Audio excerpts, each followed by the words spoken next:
Film diawali dengan siaran berita televisi yang menampilkan wawancara seorang Presiden Amerika Serikat. Dalam laporan tersebut dijelaskan bahwa pemerintah menjalin kerjasama dengan X-Corp untuk membangun sistem Homeland Security berteknologi tinggi. Program ini awalnya dirancang sebagai sistem pertahanan nasional demi menjaga keamanan negara serta melindungi masyarakat. Namun, seiring berjalannya waktu, X-Corp justru kehilangan kendali atas teknologi operasinya setelah sistem tersebut terinfeksi virus. Akibatnya, teknologi yang diciptakan malah berbalik menyerang manusia. Meski situasi semakin genting, pihak pemerintah tetap meyakinkan publik bahwa permasalahan ini akan segera ditangani dan dikendalikan. Di saat yang sama, beredar pula berbagai laporan simpang siur mengenai hilangnya CEO X-Corp, Jack Kilmore. Sebagian besar publik meyakini bahwa Jack telah tewas dalam serangan gelombang pertama. Padahal, sebelum kejadian tersebut, ia diketahui mengembangkan dua jenis senjata rahasia selain proyektil nuklir. Senjata pertama adalah Spider Drone, yang berfungsi sebagai alat mata-mata untuk berpatroli di berbagai wilayah. Senjata kedua dikenal sebagai SBO, yaitu manusia yang dimodifikasi dengan teknologi mesin canggih dan dapat dikendalikan dari jarak jauh. Namun akibat kerusakan sistem, para SBO lepas kendali dan berkeliaran bebas, sehingga memicu terjadinya serangan gelombang kedua. Pada fase ini, sasaran utama adalah kota-kota besar dunia seperti Paris, New York, Beijing, Tokyo, serta pusat metropolitan lainnya. Korban jiwa pun berjatuhan, sementara militer dibuat kewalahan menghadapi para SBO ciptaan Jack yang sangat kuat dan nyaris tak bisa dihentikan.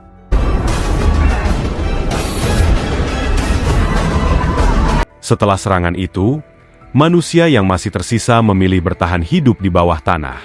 Meski demikian, mereka tetap harus keluar sesekali demi mencari kebutuhan hidup sambil berpindah-pindah untuk menghindari para SBO.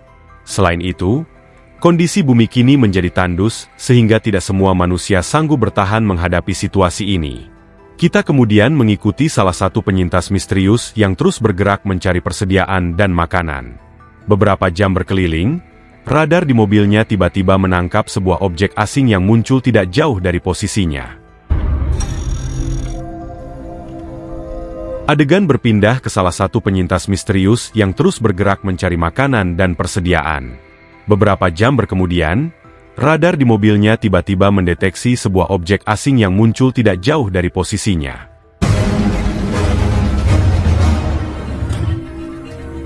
Di waktu bersamaan, ia lalu mengikuti sinyal radar tersebut dan mendapati dua penyintas lain yang tengah panik berusaha melarikan diri dari kejaran Spider Drone.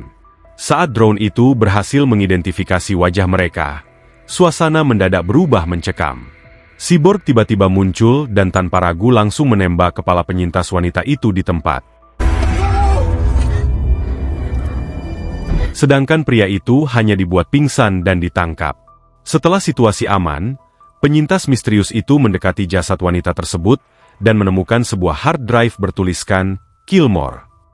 Penyintas itu, yang ternyata adalah prajurit wanita bernama Lieutenant Spears, kemudian kembali ke markasnya. Di sana ia menyerahkan hard drive itu ke rekannya, Lieutenant Wiskowski, untuk diteliti lebih lanjut. Hasil penelitian mengungkap lokasi markas para dan informasi tentang Amy Kilmore, adik Jack Kilmore, yang tewas pada 4 Juli 2017, tepat pada hari pertama virus siber dilepas. Mereka pun terkejut mengetahui data penting sebesar ini. Kemudian Spears meminta Kolonel Shaw untuk mengarahkan tim menuju markas tersebut. Kolonel Shaw menolak, karena persediaan makanan mereka menipis dan resiko misi terlalu besar. Meski begitu, Spears bersikeras, yakin bahwa mungkin ada informasi penting di markas cyborg itu. Menyadari logika Spears masuk akal, Kolonel Shaw memanggil 3 prajurit andalannya, Lopez, Jonas, dan Charlie. Ia menugaskan mereka untuk bersiap menghadiri briefing khusus.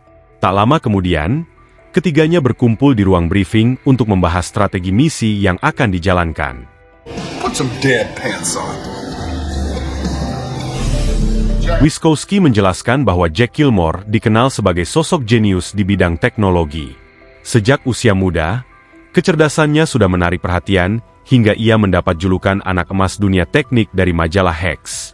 Memasuki usia 26 tahun, Jack mulai mengembangkan sektor baru dalam sistem pertahanan yang berfokus pada persenjataan otomatis serta pengawalan jarak jauh. Namun kecemerlangan itu justru berubah menjadi petaka ketika ciptaannya lepas kendali. Jack pun dinyatakan tewas setelah dibunuh oleh sistem ciptaannya sendiri. Meski begitu, Spears tidak sepenuhnya yakin dengan informasi tersebut. Ia mengingat bahwa sebelum hard drive itu ditemukan, pemiliknya sempat dibawa pergi oleh unit cyborg, sehingga besar kemungkinan Jack Kilmore masih hidup. Dari data di dalam hard drive, terungkap dugaan lokasi markas cyborg yang berada di luar perimeter barat. Menyadari pentingnya informasi ini, Kolonel Shaw pun merencanakan pengiriman 3 prajurit andalannya ke lokasi tersebut untuk melakukan penyelidikan. Namun sebelum rencana itu dibahas lebih lanjut, suasana markas mendadak terusik oleh suara tembakan dari luar tenda. Keributan tersebut ternyata berasal dari mesin gun, seorang prajurit veteran yang dikenal keras dan brutal, sekaligus sosok yang sangat disegani. Meski telah berkali-kali terluka di medan tempur, ia tetap berdiri tegak dan menjadi penyemangat bagi Kolonel Shaw serta pasukannya. Begitu selesai briefing, Charlie langsung menghampiri Spears sambil ngomel nggak jelas. Ia menyalahkan Spears karena nekat membawa para penyintas ke dalam camp, yang jelas-jelas bikin stok makanan makin menipis dan suasana makin tegang. Sayangnya, Spears sama sekali nggak ambil pusing. Adu mulut pun berujung ricuh. Sampai akhirnya Charlie apes kena tendangan telak di bagian yang sangat sensitif. Setelah seluruh persiapan dinyatakan lengkap, Lopez, Jonas, dan Charlie pun akhirnya bergerak meninggalkan camp dengan menggunakan kendaraan tempur mereka. Singkat cerita, setibanya di lokasi tujuan, mereka menerima arahan dari Wiskowski melalui komunikasi jarak jauh untuk bergerak secara diam-diam, agar keberadaan mereka tidak terdeteksi oleh para cyborg.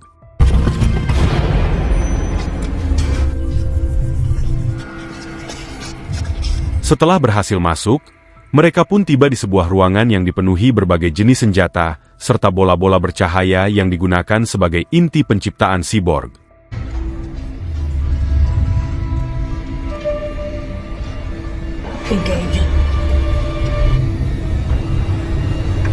Setelah melangkah lebih jauh ke dalam bangunan, mereka menemukan banyak mayat manusia bergelimpangan. Saat Charlie memeriksa salah satu jasad pria, orang itu tiba-tiba tersadar dan langsung menyandera dirinya. Situasi tegang itu akhirnya mereda ketika Lopez menjelaskan bahwa tujuan mereka adalah mencari seseorang bernama Jack Kilmore. Mendengar nama itu, pria tersebut melepaskan Charlie, dan terungkap bahwa dialah Jack Kilmore yang mereka cari.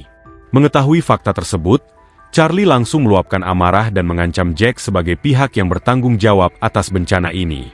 Namun Jonas justru memperingatkan Charlie dan mengancam akan menembaknya jika ia bertindak gegabah. Merasa tidak didukung, Charlie pun memilih meninggalkan mereka sendirian. Tak lama kemudian, terdengar rentetan tembakan dari para cyborg, yang menandakan Charlie tewas di tangan mereka. Dalam kekacauan itu, Jonas dan Lopez berhasil melepaskan ikatan Jack dan berusaha kabur. Sayangnya, salah satu cyborg menghadang dan langsung membunuh Jonas dengan serangan mematikan. Lopez membalas dengan tembakan bertubi-tubi, dibantu oleh Jack, namun cyborg tersebut tetap tak bisa dihentikan. Tak punya pilihan lain, Lopez dan Jack pun terpaksa mundur dan meninggalkan gedung. Namun saat hampir berhasil lolos, muncul satu cyborg terkuat yang membuat mereka kewalahan. Meski akhirnya berhasil melarikan diri, Lopez terkena luka tembak di bagian perut dan kaki akibat serangan cyborg tersebut. Setelah tiba di markas, Spears langsung mengobati luka Lopez dengan peralatan seadanya tanpa bius, yang tentu saja membuat Lopez menahan rasa sakit luar biasa. Pada malam harinya, penjagaan markas masih berlangsung ketat. Kapten mesin gun yang sedang berjaga didatangi oleh Kit, anak dari Lopez, yang datang sambil membawa senapan AWM. Kit mengungkapkan keinginannya untuk ikut berperang dan menjadi prajurit seperti ibunya. Melihat tekad itu, mesin gun akhirnya memberikan AK-47 dan mulai melatih Kit menembak. Sementara itu, di dalam tenda, Jack Kilmore mulai menceritakan awal mula semua kekacauan terjadi.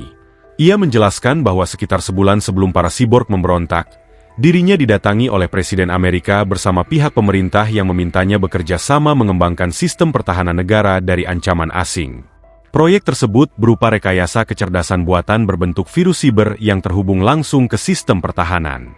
Proyek itu akhirnya diselesaikan pada 4 Juli, tepat saat virus tersebut diunggah ke dalam sistem X-Corp. Namun sejak saat itu, Jack justru kehilangan kendali atas seluruh sistem operasinya. Seluruh akses, platform, dan teknologi ciptaannya diambil alih, membuat unit-unit cyborg serta sistem persenjataan otomatis lepas kendali dan mulai memberontak. Jack menegaskan bahwa perlawanan secara langsung tidak akan menghentikan para cyborg. Satu-satunya cara adalah menonaktifkan sistem pusat yang mengendalikan virus tersebut atau menghabisi pengendalinya. Untuk mengetahui lokasi pengendali itu, mereka harus mendapatkan drive data yang tersimpan di dalam Spider Drone. We're doing.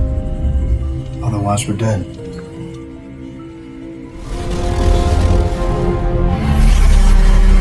Di malam harinya, Jack tak bisa tidur nyenyak karena terus dihantui mimpi tentang kematian sang adik, bersama para ilmuwan lain yang ikut menjadi korban. Jack kemudian menghampiri Spears yang tengah menelusuri data terkait dirinya. Di sana, Jack menjelaskan bahwa terdapat 2 tipe cyborg yang dikembangkan. Tipe pertama adalah TDR-3000, yaitu para tawanan perang yang diubah dan dikendalikan sepenuhnya. Sementara itu, tipe kedua dikenal sebagai Cerebrum C1. Berbeda dengan sebelumnya, tipe ini tidak hanya bisa dikendalikan, tetapi juga mampu membaca situasi sekitar dan bertindak secara mandiri berdasarkan naluri tempurnya. Like you off the battlefield. What? You just don't get it. Keesokan paginya, mereka mulai bersiap menjalankan rencana untuk menangkap Spider Drone. Spears kemudian muncul sambil membawa bazooka. Dengan sengaja memutar musik keras, mereka mencoba memancing Spider Drone agar mendekat ke posisi mereka.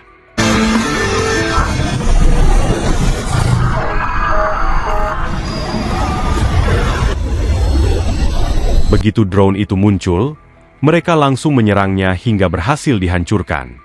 Drive yang dibawa drone tersebut kemudian diamankan untuk diteliti lebih lanjut. Saat Wiskowski membukanya, terungkap bahwa di dalam drive itu tersimpan 750 triliun file yang harus ia periksa satu persatu. Very unlikely. We'll find it. Sementara itu, di luar markas, Kolonel Shaw bersama Spears tengah menyiapkan bahan peledak. Namun perhatian Spears tiba-tiba teralihkan ketika ia melihat seorang gadis kecil bermain di area pangkalan, membuat fokusnya sejenak buyar. I said, do you copy? Want everybody on the same page? Setelah itu, Kolonel Shaw kembali mengumpulkan tim untuk menyusun rencana, dan mereka pun sepakat memprioritaskan pencarian data dari Spider Drone terlebih dahulu. He's right. Not on the exterior.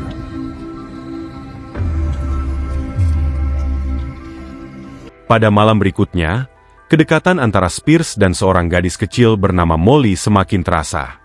Hal itu membuat Spears teringat kembali pada masa lalunya, saat putrinya tewas akibat serangan Spider Drone di gelombang pertama. Sementara itu, di tengah situasi yang kian genting, Jack bersama Wiskowski berusaha membongkar kombinasi kode menggunakan skrip program milik Jack.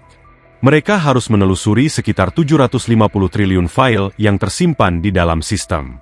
Setelah melalui proses panjang dan melelahkan, keduanya akhirnya menemukan titik koordinat fasilitas utama X-Corp yang dikenal sebagai Ground Zero. Namun pada saat yang sama, drive tersebut justru mengonfirmasi koordinat baru. Tanpa mereka sadari, drive itu ternyata dilengkapi pelacak, dan titik yang muncul adalah lokasi markas mereka sendiri. Menyadari ancaman yang semakin dekat, Kolonel Shaw segera memerintahkan seluruh tim untuk bersiap. Dari sinilah pertempuran sengit antara pasukan Kolonel Shaw dan 2 cyborg pun tak terelakkan.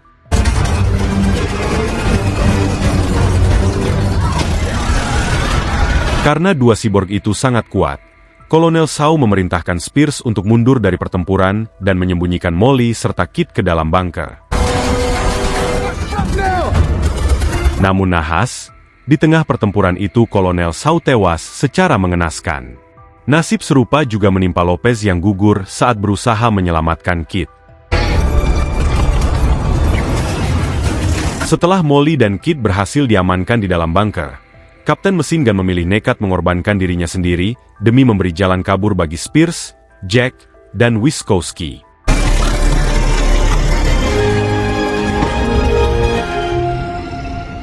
Keesokan harinya, semua peralatan, amunisi, bom, detonator, dan unit cyborg telah lenyap. Spears tak lagi memiliki harapan untuk melanjutkan rencana. Namun Jack tetap memberi semangat, mengingat bahwa jika mereka menyerah, pengorbanan rekan-rekan yang gugur akan sia-sia.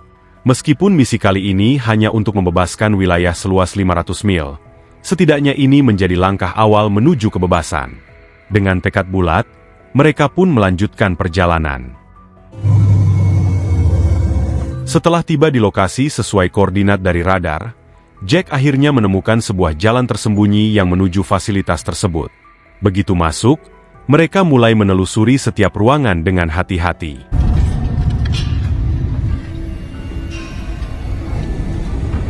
Tak lama kemudian, mereka berhasil menemukan ruangan sistem. Wiskowski segera mulai meretas komputer untuk menonaktifkannya. Namun, proses itu membutuhkan waktu. Sementara menunggu, mereka mendengar kedatangan para cyborg. Spears dan Jack Kilmore pun maju untuk menghadapi ancaman tersebut. Sementara itu, di bunker, Kit dan Molly menatap layar CCTV yang menampilkan para cyborg masih berkeliaran di sekitar fasilitas. Bersamaan dengan itu, ternyata Kolonel Shaw masih hidup meski tubuhnya hanya tersisa separuh. Dalam kondisi yang mengenaskan, sang kolonel sempat mengambil cerutu dan melancarkan serangan terakhirnya. Sayangnya, aksi heroik itu disaksikan oleh Kit dan Molly, dan secara tidak sengaja, Molly berteriak, membuat para cyborg di luar mengetahui keberadaan mereka di dalam bunker. Kita kembali ke Jack dan Wiskowski. Mereka menerima kabar dari Wiskowski bahwa proses menonaktifkan sistem hampir selesai. Namun, beberapa saat kemudian terjadi kegagalan karena munculnya firewall. Tiba-tiba, salah satu cyborg menyerang Wiskowski, membuatnya tewas seketika. Sementara itu, Jack yang nyaris terbunuh berhasil diselamatkan oleh Spears. Memanfaatkan kesempatan itu, Jack langsung memenggal kepala cyborg yang mengancamnya. Setelah itu, mereka kembali dikejar oleh cyborg lain yang terus mengintai.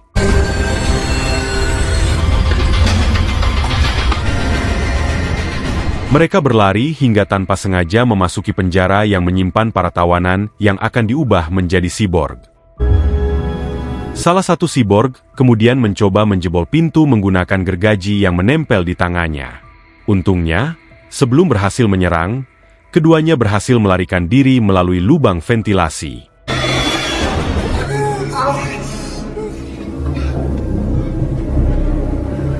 Setelah melewati ventilasi, mereka tiba di ruang para cerebrum, tempat pengendali utama berada. Di sana, Jack terkejut mengetahui bahwa pengendali itu ternyata adalah Amy, adiknya. Jack segera mencabut alat yang terhubung ke Amy, sehingga kesadarannya kembali. Dengan tegas, Amy memperingatkan Jack bahwa virus harus segera dinonaktifkan sebelum pihak lain mengetahuinya. It made me do things, Jack.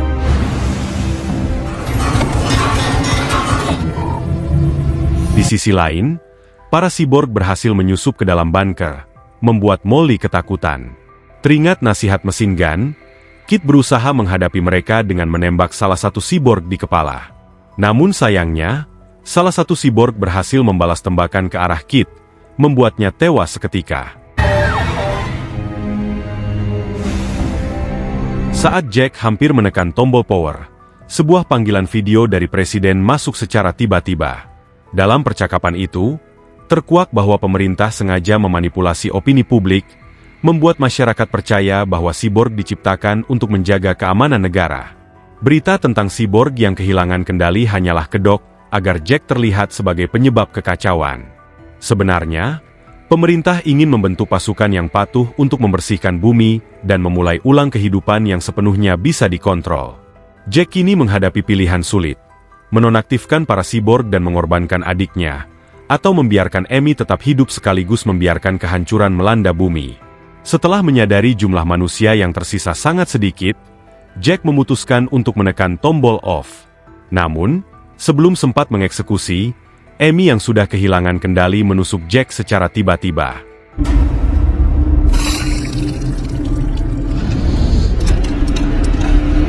Setelah itu, Amy melancarkan serangan brutal terhadap Spears. Ketika Spears tampak tak berdaya, ingatan akan Molly dan putrinya muncul kembali.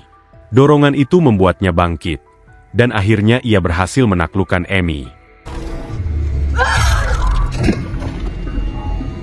Namun perjuangan belum selesai, karena Amy masih hidup dan justru memanggil satu cyborg lagi untuk menyerang mereka. Saat cyborg itu hendak menyerang Spears, Jack bangkit dan mengorbankan dirinya untuk menghadapi musuh tersebut. Pada saat bersamaan, ketika Molly terancam, Spears berhasil menekan tombol off, menonaktifkan semua cyborg, dan menyelamatkan Molly.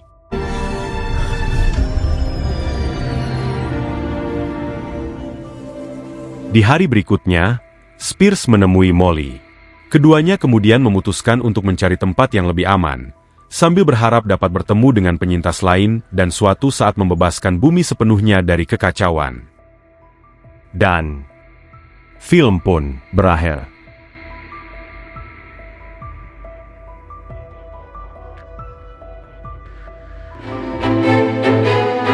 Itulah alur cerita film Cyborg X 2016.